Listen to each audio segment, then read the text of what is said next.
could be a different hit. They're off. Here's Richard Hoyles.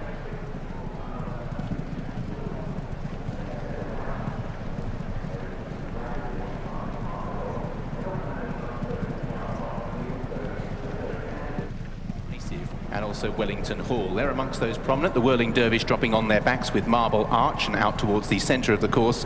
Cedar Master it is who shows up prominently with Mirant also in the red cap. Bid for Fame drops in just behind the pace with Air to Be. The Whirling Dervish just drifting back through the field as they sort themselves out. Sindapour's racing about 9th or 10th on the outside of It's Definite, with Imtihan on the outside of Loop the Loop in the cheek pieces, and then Bobsleigh back towards the inside. Knavesmire Omen, Manor d'Argent and also Establishment to both settle 2/3 of the way back through the field. Manor d'Argent blue with the white cross belts, Establishment in the yellow jacket on the inside of Positive Profile. Sphinx quite well back with Jasmic, Mr. Ed, also well towards the rear Fortune Island in company with Don Fernando, and also towards the rear Dubai 7 Stars, and last of all is Arabian Moon. Dubai 7 Stars jinked there, and it appears that we've lost one in midfield. There is a riderless horse, pick the number up as they come past the stands. Looks as if Jasmic's rider is the one that is just the other side of the rail. So Jasmic is out of the contest as they pass the stands with a complete circuit to travel. It's Mirant in the red cap who leads from Decisive and Cedar Master, with Air to Be on the outside of Wellington Hall, and amongst horses Bid for Fame.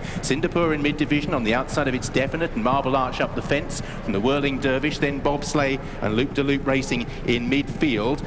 Dean Corby, the rider of Jasmic, is up on his feet okay, none the worse for that spill, which is good news. Sphinx on the outside of Knavesmire Omen, with Landing Light back towards the inside at this stage, with Positive Profile, who's quite well back through the field. Manor d'Argent is yet to make a move, is still towards the rear with Establishment, and then they're just beginning to get strung out. Fortune Islands towards the back, Christensen also towards the tail of the field, Miss Farah, Dubai 7 Stars, Arabian Moon, all of these are towards the rear and a good 25 lengths off the pace, with Don Fernando also towards the rear of the field.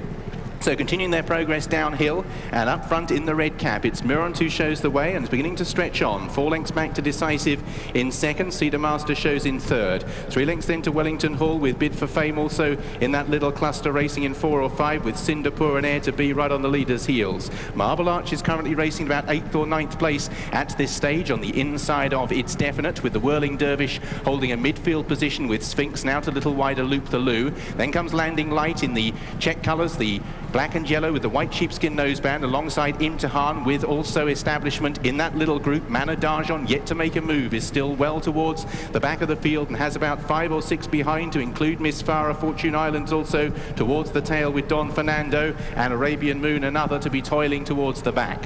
So they're beginning the turn out of Swindley Bottom, and it's Mirant with a much reduced advantage now from Decisive as the leaders stack up. Cedar Master still on the premises with Air to Be and Wellington Hall. Sindapour, the striped jacket, now begins to progress right up on the outside of the field as they pause for breath. The Whirling Dervish, Marble Arch and also Bid for Fame as they cluster in midfield. Bobsleigh next from Loop the Loop, back towards the inside, the Whirling Dervish. Manor d'Argent still with plenty to do, beginning to creep closer along with Knavesmire, Omen and Sphinx. Then comes Miss Farah towards the outside. Don Fernando still ridden along with Positive Profile. Dubai 7 Stars still towards the rear of the field in company with Arabian Moon and Fortune Island. They're far more compressed now, however, as the loose horse just pestering the leaders slightly and carrying Sindapour wide on the turn. Sindapour trying to keep the lead, but the intentions of the loose horse forfeiting him ground. He straightens, however, with a length and a half advantage from Air to Be in the green sleeves, then Cedar Master. Decisive amongst horses from the Whirling Dervish, the black jacket, the lilac cap, then Cedar Master. Landing Light is beginning to make progress with the white sheepskin noseband. Marble Arch amongst horses as well,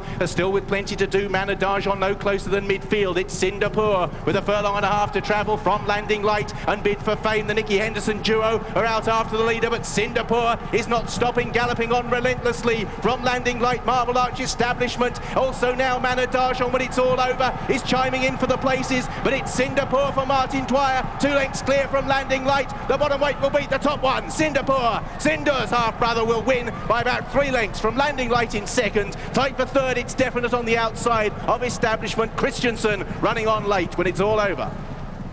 So Sindapour, number 29, has won, trained by Martin Pipe and ridden by Martin Dwyer, has won the Ascot handicap, beaten favourite in an amateurs race at Bath the time before last, and he's won. See the loose horse passes first. 12 to 1 that winner, Sindapour. Landing Light was second.